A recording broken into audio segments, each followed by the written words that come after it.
Shalom saudara-saudara, tetap semangat saudara di dalam Tuhan. Mari kita bersatu dalam doa untuk kita bersama-sama merenungkan firman Tuhan. Bapa, terima kasih di hari awal bulan April ini Tuhan. Kami kembali berdiam diri untuk tunduk di bawah otoritas firman Tuhan. Sehingga langkah kami sepanjang hari ini langkah di dalam tuntunan Tuhan. Berbicaralah bagi kami masing-masing. Di dalam nama Tuhan Kristus kami berdoa dan mengucap syukur. Haleluya. Amin. Saudara yang saya kasih di dalam nama Tuhan Kristus, pada perenungan kita hari Kamis ini saudara, kita akan membacanya dari Mazmur 44 saudara yang kita akan baca. Karena kita akan selesaikan kitab Mazmur ini sampai dengan tuntas saudara. Dan kalau saudara ikut dari awal, dari Mazmur pertama sampai 44, saya yakin pasti saudara banyak sekali diberkati oleh Tuhan. Nah saudara-saudara, esok hari adalah Jumat Agung. Maka PF Digital Church kita akan membuat ibadah khusus di hari Jumat saudara. Esok hari Jumat akan disertai dengan perjamuan kudus. Sehingga saudara harus menyiapkan roti dan anggur. Kalau tidak ada anggur, ya digantikan dengan sirup, boleh. Kalau nggak ada roti bagaimana Pak? Ya cracker sah. Tapi itu ingat sebelum itu dipakai, digunakan, didoakan dulu. Nanti baru ikut dalam perjamuan. Dan dimulai dari jam 7 pagi sampai selanjutnya. Nah nanti hari Sabtu tidak ada ibadah karena itu ikutin di hari yang Jumat itu. Nah hari Minggunya itu hari Paskah. Maka kita juga membuat ibadah Paskah pada hari Jumat.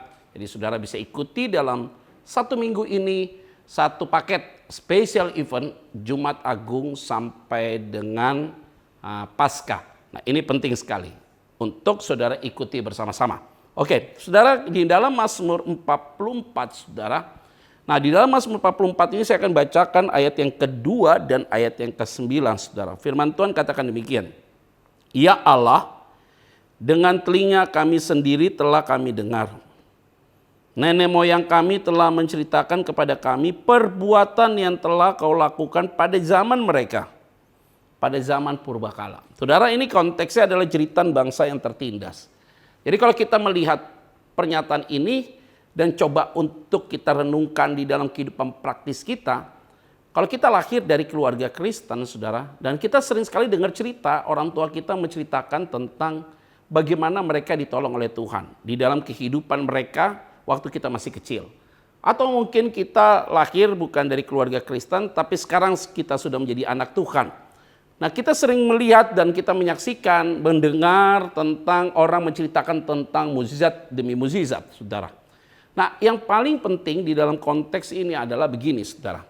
Orang boleh cerita, memberikan testimoni apapun, masalahnya kita sudah mengalaminya atau tidak. Ini yang penting sekali. Jadi cerita tentang kebesaran Tuhan itu adalah cerita-cerita yang sudah dibangun dari sekian lama. Sehingga hari ini saya mau mengajak kita bahwa kalau mereka menceritakan tentang kebaikan Tuhan, kita juga harus merasakan tentang kebaikan Tuhan itu apa. Jadi tidak bicara tentang teori, tapi bicara tentang pengalaman manis dengan Tuhan. Nah sepanjang hari ini, saudara bisa teliti dan lebih sensitif. Ketika saudara berbicara dengan temanmu, dengan orang-orang di sekitarmu, dan di dalam kantormu, dalam pelayananmu, dan apapun semua aktivitas sosial, mari kita diberikan kepekaan oleh Tuhan. Tuhan bisa pakai mereka untuk menjawab setiap pergumulan kita. Sehingga ini yang harus kita perhatikan. Jangan dianggap begitu lalu saja. Ingat ya, orang fasik bisa dipakai Tuhan untuk memberikan jawaban bagi kita. Jadi saatnya kita membuka hati kita, pikiran kita untuk dapat menampung setiap informasi. Tapi ingat, butuh hikmat. Ini penting. Di ayat yang ke-9 saudara, ayat yang ke-9 firman Tuhan katakan demikian. Karena Allah kami nyanyikan puji-pujian sepanjang hari. Dan bagi namamu kami mengucap syukur selama-lamanya. Jadi meneruskan tadi di ayat 2. Bahwa apa yang sudah diceritakan oleh orang tua kita di masa lalu dan kita sudah merasakan itu lewat kehidupan praktis kita, maka jangan lupa saudara untuk memuji Tuhan sepanjang hari. Jadi pujian-pujian itu adalah bukan hanya saudara menyanyi, bukan hanya saudara bermazmur, tetapi engkau selalu bersyukur dalam setiap keadaan. Sehingga hidupmu itu penuh dengan puji-pujian. Ingat, Orang yang selalu memuji Tuhan, hatinya penuh dengan damai sejahtera. Maka ketika engkau memuji Tuhan, engkau sedang berekspresi untuk mengagungkan Tuhan. Yuk, buatlah kita tiap hari menikmati waktu Tuhan bagi kita. Supaya semakin hari kita melihat kebesaran Tuhan. Biarlah kebenaran firman Tuhan ini menjadi perenungan bagi kita, dan damai sejahtera Allah selalu menyertai saudara dan saya. Mari kita bersatu dalam doa. Terima kasih Tuhan untuk hari ini.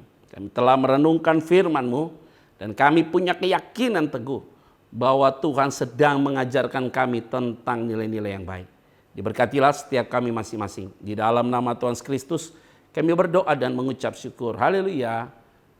Amin. Saudara ingat, esok hari kita ibadah Jumat Agung dan nanti Paskah di hari Minggu. Biarlah damai sejahtera Allah menyertai saudara. Jaga kesehatanmu. God bless you.